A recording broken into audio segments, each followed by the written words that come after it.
You'll be unconscious anyway. What exactly would I be there for?"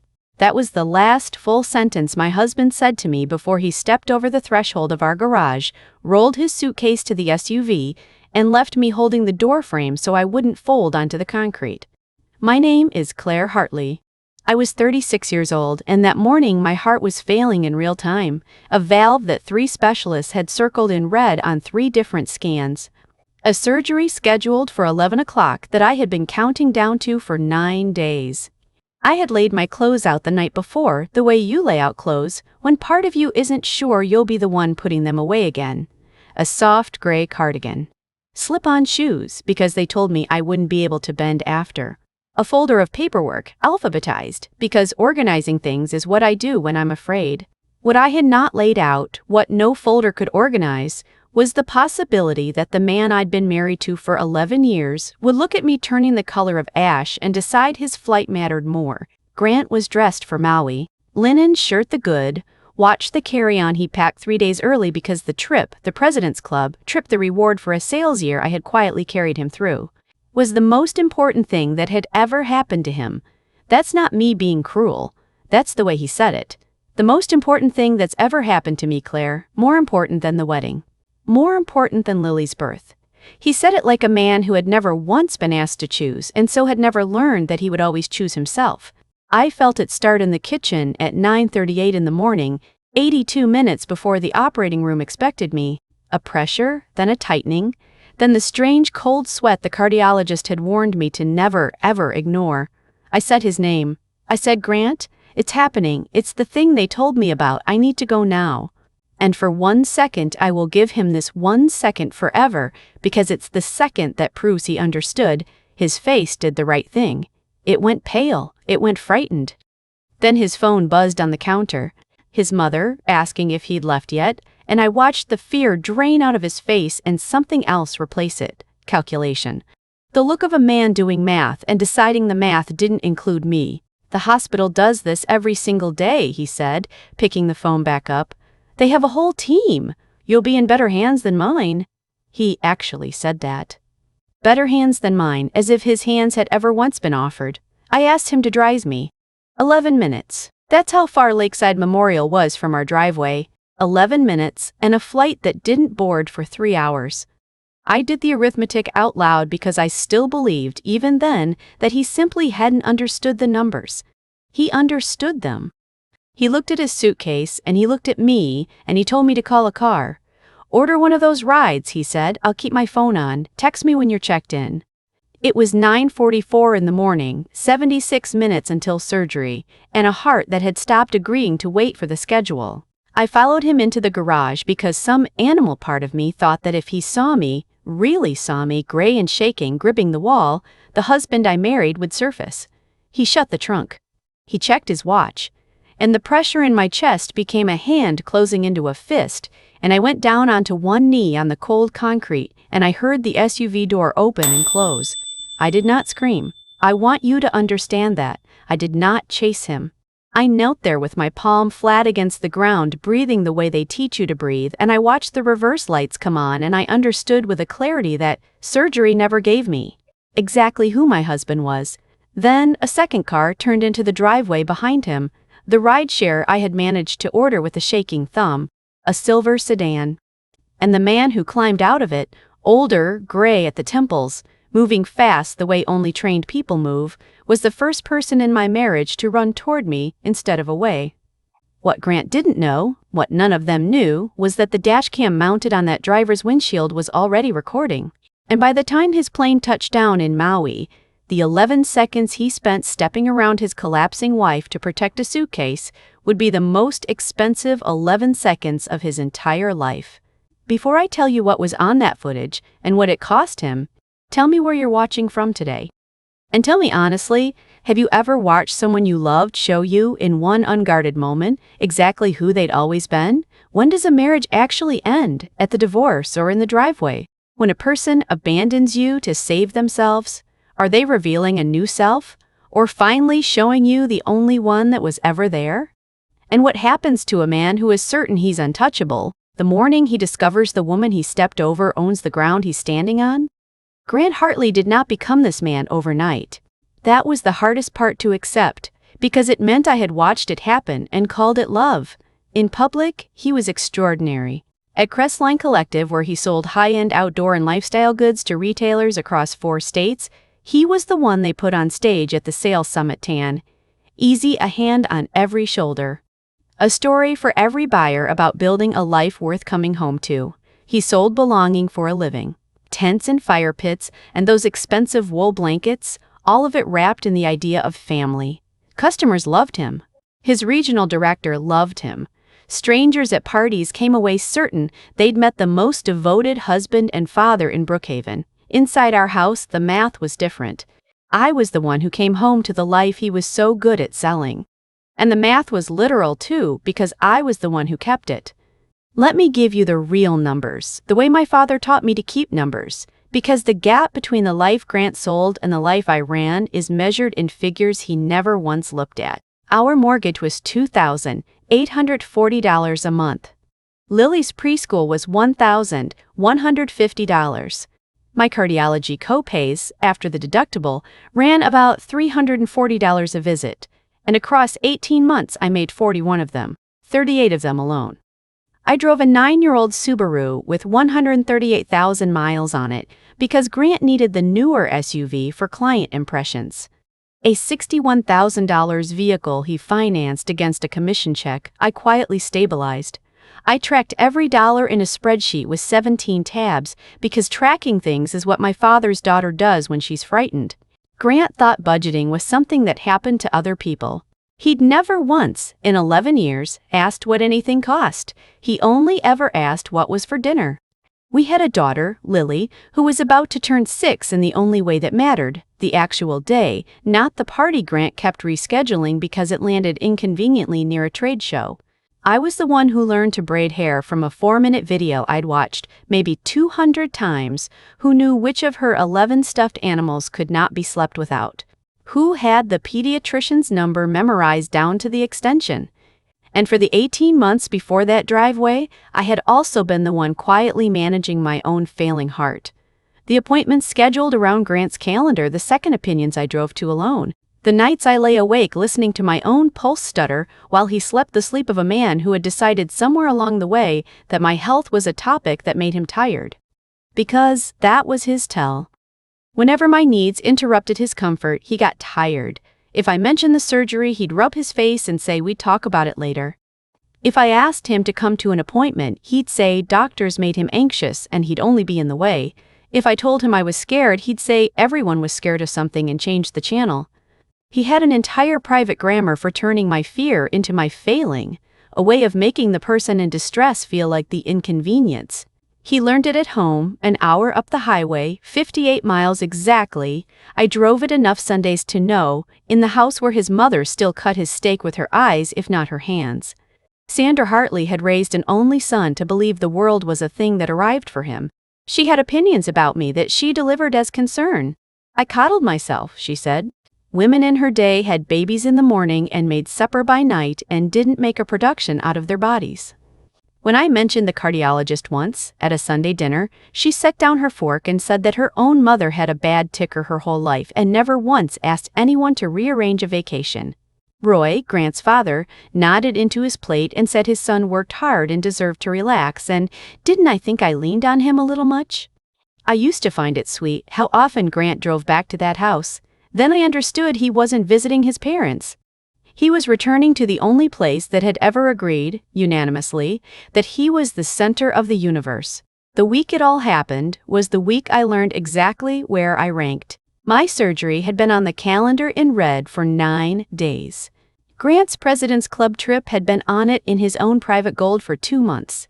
The reward for a record sales year a year I'd propped up in 100 invisible ways, including the contacts I never told him came from my own family. The trip and the surgery fell in the same week. I assumed, the way you assume gravity, that he would move the trip. There were 2 seats. His mother was going as the second, a couples and mothers package, because of course she was. When I asked him, gently, over dinner, whether he'd talked to the airline, he smiled. The smile he wore when a decision was already made and he just needed me to perform agreement. "It's all paid for, Claire," he said. It's done, and honestly, you'll be asleep. You won't even know I'm not there." He said it like a kindness, like he'd found a loophole in my suffering that benefited us both. I told him the surgeons wanted family present. He told me family was a flexible word. I told him I was frightened. He told me, and I wrote this one down, the way my father taught me to write things down, that he couldn't keep arranging his life around my anxiety. His mother called that evening at 8:15 and he put her on speaker, the way he always did when he wanted reinforcements. Sandra told me that a wife who truly loved her husband would want him to have his moment, because once I was recovering, everything would be about me for weeks, and a man needed something to look forward to. Roy added, from somewhere behind her, that hospitals were full of professionals and I'd hardly be alone. When I said quietly that being surrounded by strangers is not the same as not being alone, Sandra gave a small laugh, the kind that sounds polite and lands like a slap, and said I'd understand marriage better when I stopped expecting the whole world to revolve around my health. I looked at Grant. I said evenly, if you get on that plane while I'm in surgery, I need you to understand that something between us will not survive it. He asked if that was a threat. I said it was a fact. He rolled his eyes, but underneath the eye roll I saw the thing I'd been refusing to see for years. Not love wearing down, but the absence of love finally getting comfortable enough to stop pretending. The night before, a man named Walt the Want, hadn't met yet, was still a stranger to me. But two true things were already in motion that Grant knew nothing about. The first was a folder in my late father's attorney's office paperwork with my name on it and a timestamp that hadn't arrived yet, but would the very next morning change which of us actually held the floor we were standing on. The second was simpler. I had finally, after 11 years, stopped trying to earn a love that was never going to be given. I just didn't know yet that the driveway was where I'd set it down. I was 11 years old the first time I watched my father lose without raising his voice. It was a Thursday in late October. I remember because the high school football field across from the bank was lit up for a Friday game that hadn't happened yet, and the light spilled gold across the parking lot where my father parked our rust-edged Buick and told me to wait. He didn't wait for himself, though.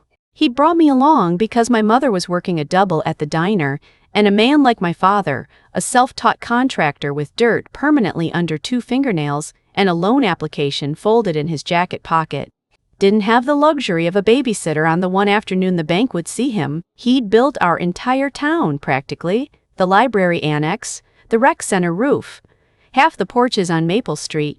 He could frame a house in his head the way other people hummed a song.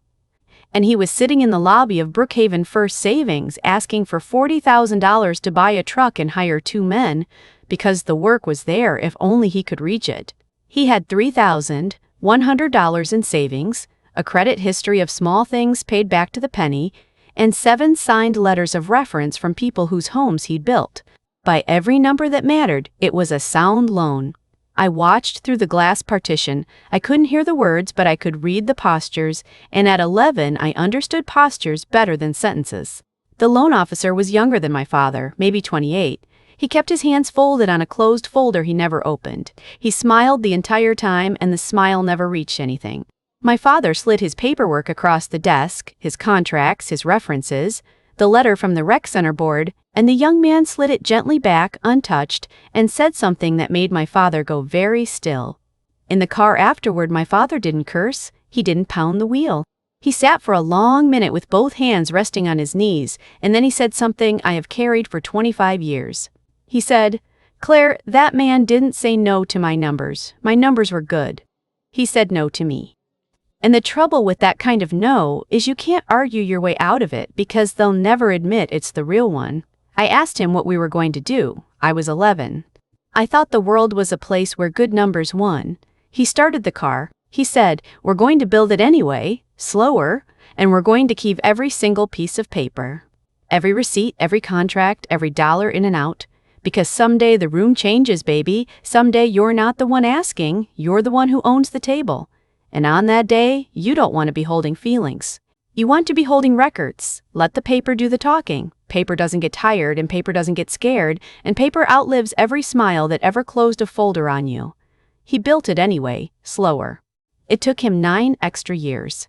He saved $40,000, won $200 deposit, at a time bought the truck used for $11,400, hired his 2 men, and turned a 1-truck operation into a company that, by the time I was in college, ran 11 crews across 3 counties and held contracts worth more than that loan officer would earn in a decade. And he kept his promise about the paper with a discipline that bordered on religion boxes and binders, and later encrypted drives. A paper trail so complete that when he finally bought his first commercial building outright in cash, from a bank that had once slid his life back across a desk, he didn't gloat. He just had the documentation notarized and filed and smiled the smile of a man who had been holding records his whole life and finally found the right table to put them on. That lesson didn't leave me. It became the architecture of everything I built after, including the parts of my life I never told my husband about. Because here is what Grant never bothered to learn about the woman he married. I was not just the wife who organized the folder by the door. I was Harold Whitmore's daughter. He had taught me the family business the way other fathers taught their kids to fish, patiently, on weekends, until it was simply part of how I saw the world. When he died 18 months before that driveway, he didn't leave me a house and a memory. He left me a holding company, a board seat, and fiduciary control of a portfolio I had quietly, carefully, in his honor, spent a year and a half learning to steward. Assets I'd grown by a careful 9% in that time, not because I needed more, but because letting the paper sit idle felt like dishonoring him. I kept it private, not from shame, from instinct. Let the paper do the talking. I had married a man who needed to be the most important person in every room. And I had learned, slowly, that a man like that does not love you more when he discovers you're powerful. He loves you less because power he didn't grant you is power he can't take away. So I let Grant believe he carried us. I let him believe his sales year was his alone. And on the morning my heart finally forced the issue, on the morning the surgery and the trip collided, a transaction my father's company had been negotiating for 8 months was scheduled to close at 9:14 in the morning. A transaction that would make me on paper the last person Grant Hartley should ever have left kneeling on a driveway.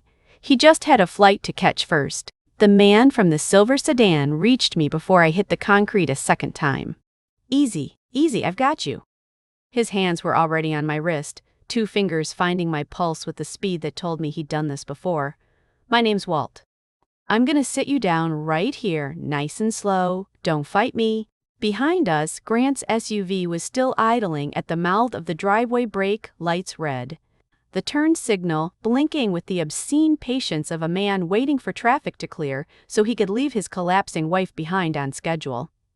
Walt looked up at the SUV, then back at me, then back at the SUV. I watched him take the whole picture in, the suitcase-shaped shadow in the back seat, the husband's silhouette checking a phone, the gray-faced woman on the ground, and I watched something in his jaw set.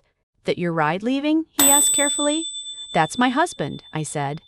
The word came out wrong in my mouth, like a coin that had stopped being currency. Walt didn't say anything ugly.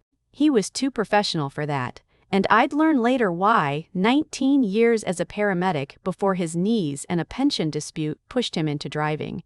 He just keyed his app, canceled the timer so I wouldn't be charged for what was about to happen, and said, "Forget the meter, we're going to Lakeside Memorial and I'm calling ahead. Can you stand if I take your weight?" It was 9:51 in the morning, 69 minutes until the operating room expected a patient who was now having the exact cardiac event that surgery was meant to prevent. That's a timestamp I want you to hold, because timing is the whole story of that day. 9:51 in the morning. The husband had 3 hours and 9 minutes until his flight. I had 69 minutes until a knife, and a heart that had decided not to wait for either. As Walt walked me to the sedan, slow and steady, an arm like a railing under mine, Grant's window came down. For one absurd second I thought, there it is, he's stopping, he's getting out. He looked at Walt. He looked at me being helped into another man's car. And he said, with the particular irritation of a man whose narrative was being complicated, "Claire, don't make this a whole thing. Text me when you're checked in. I mean it. Don't turn this into a story. Don't turn this into a story." I have thought about that sentence more than almost any other he ever said to me, because he was right that it would become one. He was just catastrophically wrong about who would be telling it. When a man tells you not to make his abandonment into a story, is he asking for mercy or for silence? And what does he believe about you in that moment that makes silence feel like something he's entitled to request? Walt got me into the passenger seat at 9:53 in the morning, reclined it without asking, and pulled out past the SUV with the unhurried competence of someone who has driven scared people to hospitals his whole life. On the dash, a small black camera blinked. I didn't notice it then. I noticed his voice calm on the phone to the ER reciting my symptoms in clean clinical shorthand. 36 female, known valvular pathology, acute chest pressure, diaphoretic scheduled surgical at 11, and I remember thinking through the fog that a stranger had just described my medical history more accurately and more tenderly than my husband had managed in 18 months. We were 4 minutes out, at 9:58, when my phone lit up on my lap. A text from Grant made it through security. "You good? Mom says she hopes it goes smooth. Try to relax." I didn't answer. I watched the message sit there, gray and small, try to relax, and I felt something in me that was not the heart attack go quiet and cold and final. By 10:02 in the morning, I was in a wheelchair being rushed through automatic doors while Walt gave my name to the desk and then stepped back, the way decent people step back, ready to disappear. I caught his sleeve. "Don't leave yet," I said, "please. I don't have anyone." And Walt Briggs, a man I had known for 11 minutes, sat down in a plastic chair in the waiting room of Lakeside Memorial and stayed for 9 hours because that, it turns out, is what it looks like when a person decides your emergency is more important than their afternoon. At 9:14 that morning, 37 minutes before my husband told me to call an Uber, a transaction had closed 3 states away with my signature on it. I didn't know it had finalized yet. I was busy not dying. But the room had already changed. Grant just couldn't feel the floor shifting from seat 4C somewhere over the Pacific, ordering a second drink, telling the woman beside him that no, his wife couldn't make the trip, minor procedure, she'll be fine. She practically told me to go. He really believed that last part. That was the thing about Grant. He could lie to a stranger and to himself in the same breath and never once feel the difference. They couldn't take me into surgery right away. That's not how it works when your heart is actively misbehaving. They had to stabilize me first, slow the event down, read the rhythm, decide whether the 11 o'clock plan still held or whether they were now operating on a different, more dangerous timeline. So at 10:20 in the morning, I was settled into a curtained pre-op bay with a monitor chirping beside me, Walt somewhere out in the waiting room refusing to go home, and a strange clarity settling over me the way it does when your body stops letting you pretend. That's where I met Donna. She was in the bay across from mine, 73 years old, in a cardigan, the exact soft gray as the one I'd laid out the night before. Which is a coincidence I still can't think about without my throat closing. She'd been brought in with chest pains too, and her daughter couldn't get off work and her son lived in Oregon, and so she sat alone with her purse held in both hands like a life preserver, asking the nurses small, apologetic questions and being passed gently but steadily from one busy person to the next. I heard the whole thing because the curtain between us was thin. Donna's procedure needed a pre-authorization, some insurance code, some box that hadn't been checked, and the administrator who came by had the tired, recited cadence of someone reading from a script. "Ma'am, until we have the authorization on file, we can't schedule the catheterization. It's just our protocol. I'm sure your daughter can call the member services line." And Donna, who clearly did not understand member services lines, who clearly belonged to the generation that believed the hospital would simply take care of you, kept saying, of course, I don't want to be any trouble," and folding a little smaller into her chair each time. I knew that posture. I had watched my father fold into it through a glass partition 25 years before. I knew the smile the administrator wore too, not cruel, never cruel, just closed. The smile of a system deciding that a person who can't navigate the system deserves whatever the system does to them. And here is where I have to tell you the truth about that moment, because the story is worthless if I don't. I almost said nothing. I want to be honest. I was 36 and having a cardiac event and 90 minutes from surgery. I had every reason in the world, every legitimate, defensible, no one would blame me reason, to close my eyes and tend to my own failing heart and let Donna's trouble be Donna's. I was not, in that moment, a powerful woman. I was a frightened patient in a paper gown. But I was also Harold Whitmore's daughter, and my father's voice was very loud in that room. Someday the room changes, baby. Someday you're not the one asking. I did the arithmetic of what speaking up would cost. It would cost me the rest I needed. It might spike the rhythm the monitor was watching. It would mean using a thing I had kept hidden for 18 months, the thing that closed at 9:14 that morning, to throw weight around in a hospital where no one yet knew I had any. It would mean becoming, in front of strangers, the kind of woman who makes a scene. The kind of woman Grant had spent 11 years training me not to be. I looked at Donna's hands on her purse. I looked at the cardigan. And I thought, if not me, then who? And if not now, then when does the table ever actually change for the Donnas of the world? When a person with the power to help looks away from someone drowning in a system, is that neutrality, or is it a choice they'll get to call neutrality later? And how many of us only find our courage on the day our own heart is the one on the monitor? I didn't make a scene. I didn't have it in me to be loud. And loud was never the family style anyway. I caught a nurse, a kind one, named Priya on her badge, and I asked her quietly to bring the administrator back to my bay. And when the administrator came, at 10:41 in the morning, I didn't threaten. I asked one question, in the flat, even voice my father used in that Buick, the voice that doesn't argue because it isn't asking. What's the name of the parent company that manages this hospital's network? She told me. Of course she told me, it's not a secret, it's on the lanyard.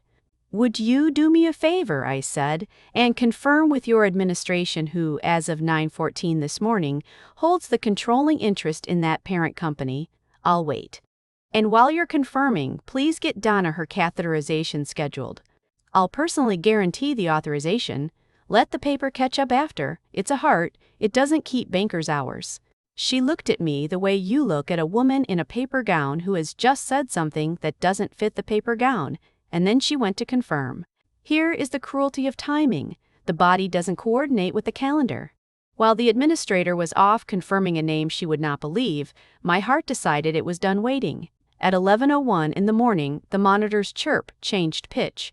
I knew that sound from 18 months of appointments, the sound of a rhythm sliding out of the lane it's supposed to stay in. Priya was back at my side in seconds, then there were more of them, calm and fast. And the curtain was pulled and the gentle pre-op hush became the specific controlled urgency of people who have decided the 11 o'clock plan is dead and the new plan is now. 11:06 in the morning, they were taking me up. And of course, that was the moment all 3 clocks struck at once. My phone, on the little tray they were about to take away, lit up 3 times in a row, and I will never forget reading them in the 4 seconds before a nurse slipped it into a property bag. The first was Grant, at 11:06. Landed. Crazy turbulence, lol. Mom says good luck. Elm K, when you're out. Sent from baggage claim in Maui, 11 words about turbulence, 0 about my heart. The second was Sandra, his mother, who had somehow found the energy to text me directly from a beach she'd flown to, instead of standing where a mother-in-law might have stood. Praying for a quick recovery, dear. Don't let Grant feel guilty. He needed this. Family is about grace. The third wasn't a clock at all. It was a calendar reminder I'd set myself weeks earlier in a more hopeful frame of mind. Lily, 6th birthday dinner, 7:30 in the evening. Pick up the cake, the dinosaur one, my daughter's birthday. The one Grant had already half forgotten, and I had been determined to make perfect, and that I was now going to spend under anesthesia while her father drank something with an umbrella in it 1,800 miles away. They took the phone, they took the bag. A mask hovered near my face. And in the last lucid seconds, with everything I loved, scattered across 3 impossible places, a daughter waiting for a dinosaur cake, a husband ordering a cocktail, a father a 1.5 years in the ground. I did not think about Grant. I thought about Donna in the next bay and whether Priya had gotten her scheduled. And I thought about my father in the Buick. We're going to build it anyway, slower. When the people who promise to stand by you scatter at the first real test, is the failure in your judgment for trusting them? Or in a world that taught them their comfort was worth more than your survival? And what does a 6-year-old learn about love, watching which parent shows up? The last thing I remember is Priya leaning close, squeezing my hand and saying, not as a nurse but as a person, Donna's scheduled. You did that. Now you let us take care of you. And then the cold bloom of the medication and the lights and nothing. I went under at 11:14 in the morning, exactly 5 hours after the deal closed, though I didn't know it, believing it was entirely possible I would not come back up. And if those had been my last waking thoughts, I would have been at peace with them. A stranger had my pulse in his hands in the waiting room. A scared old woman in a gray cardigan was going to get her heart looked at because I'd opened my mouth. My daughter was loved, even if imperfectly attended. That was a life that had, despite everything, meant something. What I did not know, what I could not know, 4 hours deep in someone else's hands, was that while I slept, the silver sedan driver named Walt was sitting in that waiting room scrolling through his own dashcam footage, going pale and quietly making a copy. That the administrator had finally reached someone in corporate at 12:30 who had pulled up a document dated and time-stamped 9:14 in the morning and gone very, very quiet. And that 1,800 miles away, my husband was about to walk into a President's Club gala and shake hands with the executives of a company that had, as of that morning, a brand new ultimate owner. He just didn't know her name yet. He'd been married to it for 11 years. I woke up at 6:40 in the evening to the sound of a monitor that had stopped arguing with my heart. That was the first thing I understood. The rhythm on the screen beside me was steady, even. The surgery had held. I was, against a possibility I had made peace with, still here. The second thing I understood was that there was a man asleep in the visitor's chair with a ball cap pulled low over his eyes, and it took me a long, foggy moment to place him as Walt, who had, I would learn, gone home only to feed his dog and come back. The third thing I understood arrived with the nurse named Priya, who came in to check my lines and then lingered by the bed with the careful expression of someone holding information that exceeds her pay grade. "Mrs. Thersact, Hartley," she said, "there's a gentleman from corporate administration who's been asking to speak with you since about 2 o'clock. He says it's not about your bill. He says," she chose the words like stepping stones, "he says he understands now who you are. Let the paper do the talking." My father's voice, 25 years later, in a recovery room. I asked Priya to bring me my property bag, my phone, and a glass of water, in that order, and I asked her to bring the administrator and her supervisor and whoever the supervisor answered to, not to make a scene. I have never in my life raised my voice to win a room. I asked for them because the records were finally going to speak, and I wanted the right people present to hear them. They came in a small, nervous cluster at 7:05 in the evening, the administrator from the morning, a hospital vice president, and a man in a suit too good for a Tuesday who introduced himself as regional counsel for the parent network. I was propped up in a hospital bed in a paper gown with surgical tape on my chest. I have never in my life felt less powerful or held more power, and the gap between those two facts is the whole point of the story. I didn't gloat. My father never gloated. I asked the counsel a single question, in the flat, even voice from the Buick. "Can you confirm, on the record, the change of controlling ownership in this network's parent company that finalized at 9:14 this morning?" He could. He did. He named the holding company, my father's company, my company now, and the controlling interest and the timestamp, reading it off a document he'd clearly printed specifically to read to me. The way you bring evidence to the person you've realized you needed to bring evidence to. "And can you confirm," I said, "the name of the individual in whom fiduciary control of that interest currently rests?" He read my name.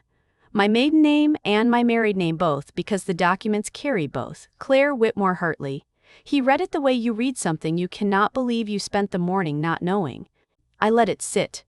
I let the room do the arithmetic. Grant had refused to do that morning in the driveway. Then I spoke, and I want you to notice that I did not say a single cruel thing, because cruelty wasn't necessary, and my father taught me it never is when the paper is on your side. "What that means," I said, "is that I'm not making a complaint as a patient.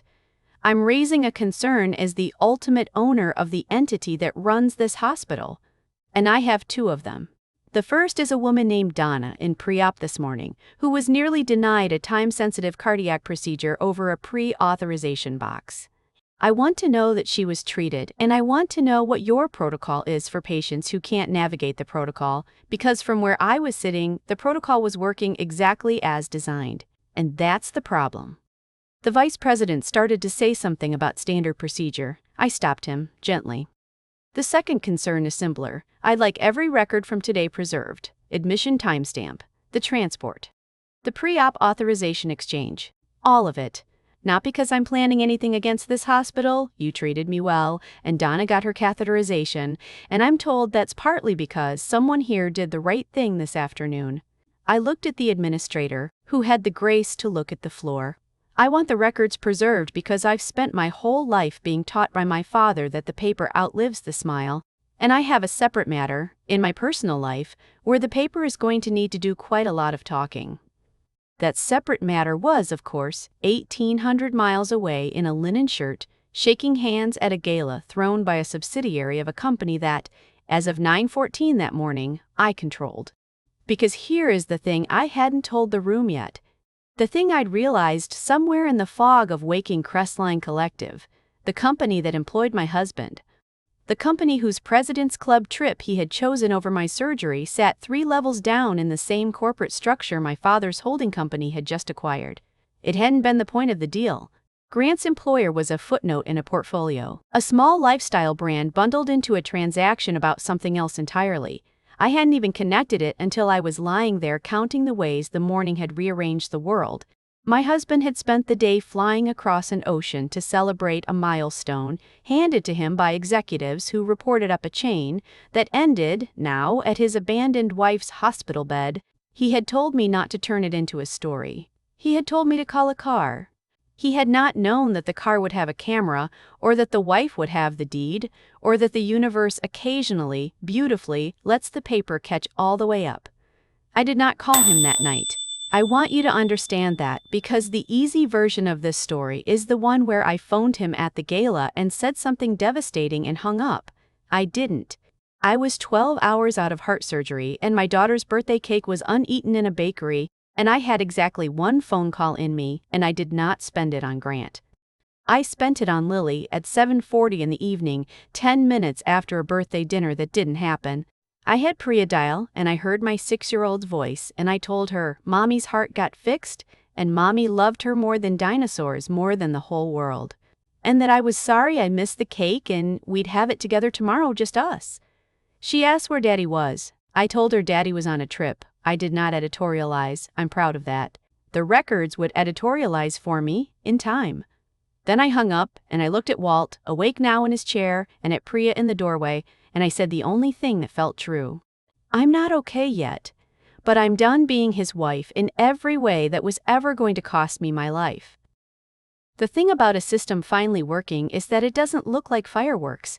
It looks like quiet, competent people doing the thing they should have done all along, slightly faster than usual. Donna got more than her catheterization.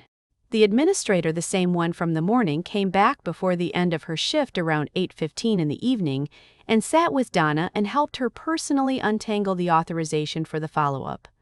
The kind of 15-minute kindness that costs nothing and gets withheld 1,000 times a day. I'd like to tell you, she did it because she'd been ordered to. I think she did it because she'd been seen. And being seen does something to a person who'd grown comfortable behind a closed smile. Her hands shook a little, the way hands do when you're doing a right thing slightly too late and you know it. She has to live with the morning version of herself now. That's its own kind of sentence. Walt drove me nowhere that night. I wasn't going anywhere, but before he left at 9 o'clock, he stood at the foot of my bed turning his ball cap in his hands and told me, finally, about the camera. He said he hadn't watched it for me. He'd watched it for himself. 19 years of pulling people out of the worst minutes of their lives, making it impossible for him to not document what he'd seen in that driveway. He said he'd made 1 copy and locked it and would do whatever I wanted with it. Give it to me, delete it, never speak of it again. I told him to save it. He nodded like a man who'd expected that answer and was relieved to give it. Then he said, gruff, for what it's worth, ma'am, the way you talked about that old lady in the next bay before you talked about yourself? That's the part the camera didn't get. That's the part people should see. And he put his cap back on and went home to his dog. Priya stayed past the end of her shift, charting at the nurse's station outside my door longer than she needed to, glancing in now and then. When I finally caught her eye and mouthed, "Thank you," she came in and admitted, quietly, that she'd nearly said nothing that morning herself, that she'd seen the administrator brush Donna off and felt the same cold reluctance every overworked person feels. Not my row, not my problem, I'll lose my place if I push. She said watching me ask one flat question and change the whole afternoon had done something to her. She said it like a confession and a thank you folded together. I told her the truth, that I'd almost said nothing too. That the only difference between us that morning had been 25 years of a father in a Buick. Courage isn't a trait, I told her. It's usually just a memory of someone who showed you how, arriving exactly when you need it. And 1,800 miles away, my husband was, at that hour, raising a glass. He didn't know yet. That's the part I find almost unbearable to picture even now, Grant in his linen shirt tan and easy telling some executive that his wife couldn't make it minor procedure. She practically pushed me out the door, charming a room that answered all the way up the chain to the woman he'd left on the concrete. He had 11, maybe 12 hours left of being a man who thought he'd gotten away with it. Then it would be morning in Maui, and his phone would start to ring. The video was never something I released. I want that on the record, the way my father wanted everything on the record.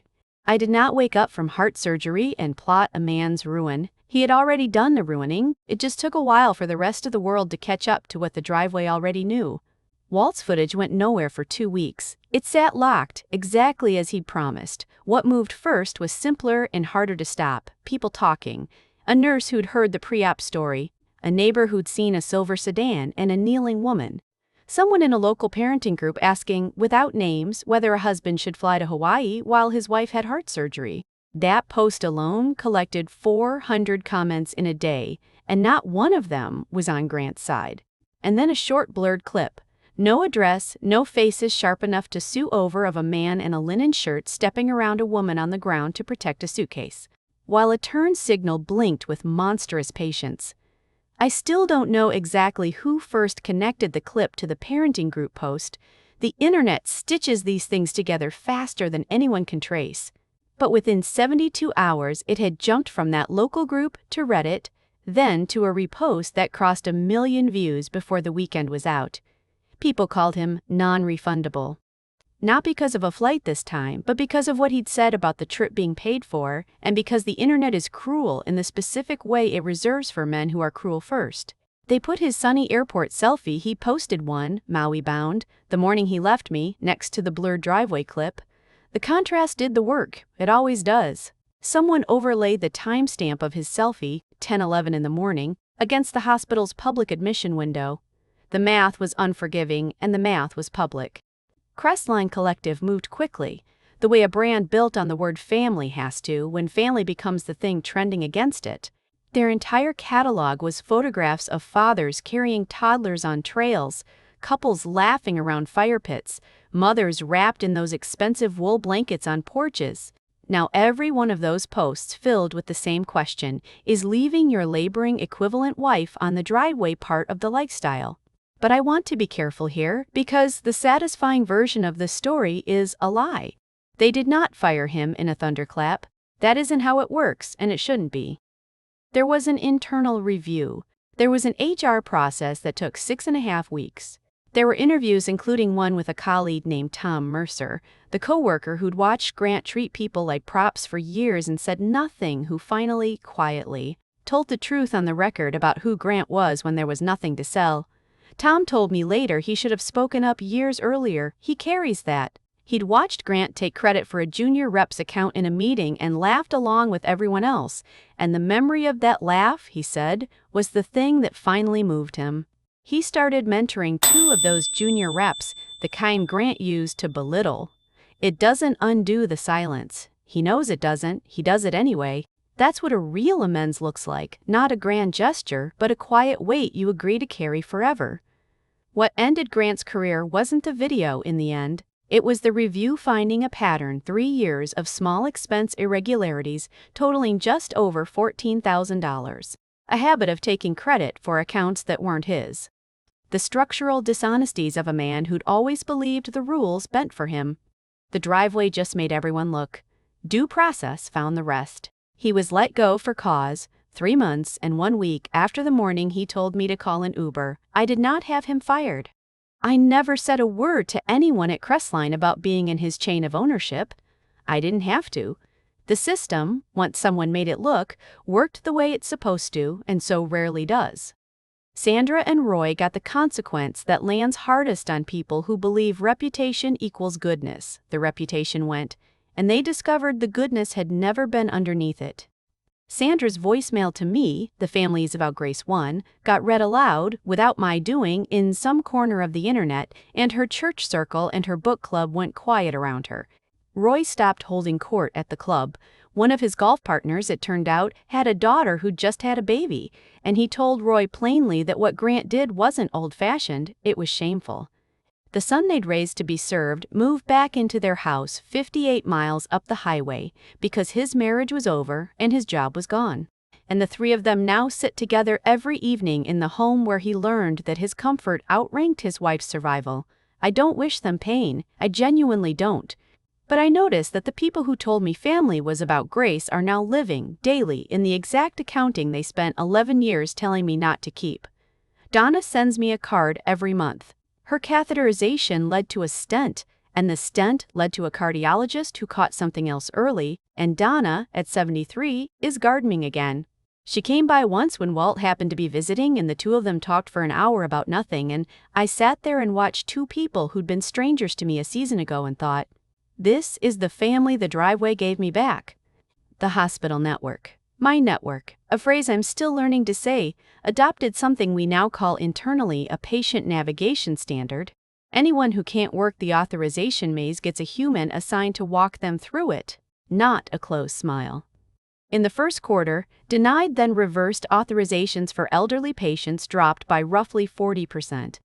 Average time to schedule for time-sensitive cardiac procedures fell from 11 days to 4. Complaints from patients over 65 fell by 53%.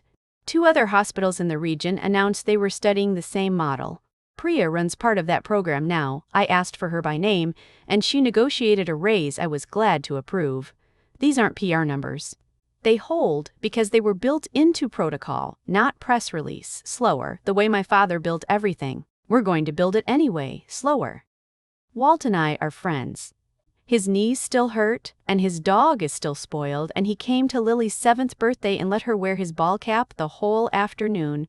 The pension dispute that had pushed him out of paramedic work 19 years too early, I asked my father's old attorney to look at it, quietly, as a favor. It turned out the paper had been on Walt's side the whole time. Nobody had ever made anyone look. As for me, I don't run the holding company day to day. I never wanted to. I hired the people my father would have trusted, and I kept the one job I actually want, which is being the parent who shows up. I went back to it slowly: physical therapy 3 mornings a week, custody paperwork, a divorce that the records made mercifully short because Grant's lawyer took one look at a dashcam, a hospital timeline, and a 9:14 in the morning timestamp and advised him to settle everything. I have primary custody. Grant has supervised visitation expandable only after parenting classes and counseling, and a year of consistent support payments. Terms he called insulting until his own lawyer explained what the alternative looked like in front of a judge with that footage in evidence.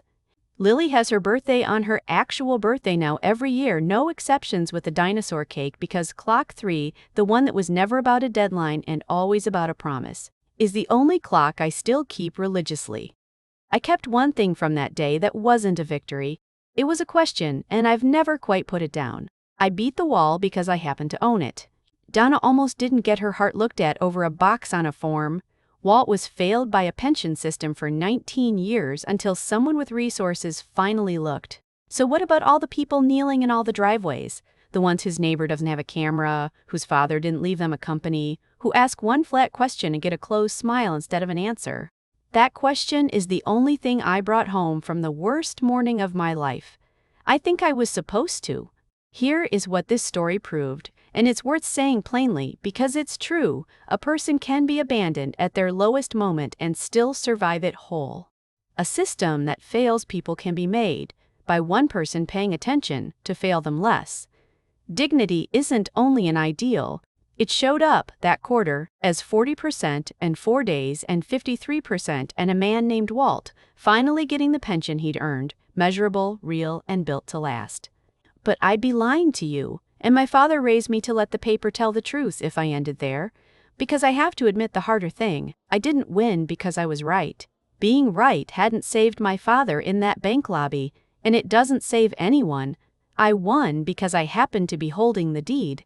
I changed that hospital because I owned it. I survived that marriage because a stranger had a camera and a father had left me records in the universe that one time let the paper catch all the way up. What about everyone who doesn't? How many systems only change on the rare morning that someone with power is the one left kneeling on the concrete? How many Donnas fold a little smaller in 1,000 pre-op chairs today with no one in the next bay who happens to own the building? How many Walts get pushed out 19 years early because no one with resources ever looks at the paper? How many people are told, right now, to call a car, to relax, to not make it a story, by someone certain they'll never be held to account? I don't have the answer. I'm suspicious of anyone who says they do. But I know this much, and I'll leave you with it. The story we love to tell is the one where the wronged woman turns out to hold the deed. We love the reveal. We love the moment the room changes. And we should be honest that we love it precisely because it's rare. Because for every driveway with a camera and a timestamp, there are 10,000 that end in silence and a closed smile, and a person folding smaller in a chair while the world drives away on schedule. The reveal isn't the lesson. The reveal is the exception. The lesson is what we choose to build for everyone who'll never get one. So I'll ask you what I've asked myself every day since. If you'd been kneeling in that driveway with no folder, no father, no camera, would the world have looked at you? And what would it take, from all of us, to build a world that looks anyway? At Karma Reversal, we don't soften the emotion or dilute the message. We tell powerful fictional stories inspired by real-world issues that too many people face in silence. If today's story moved you, if it made you think, made you feel, or made you see something you couldn't unsee, hit like, share your thoughts in the comments below, and subscribe so you don't miss the next story. Because the conversation doesn't end here, it's just beginning.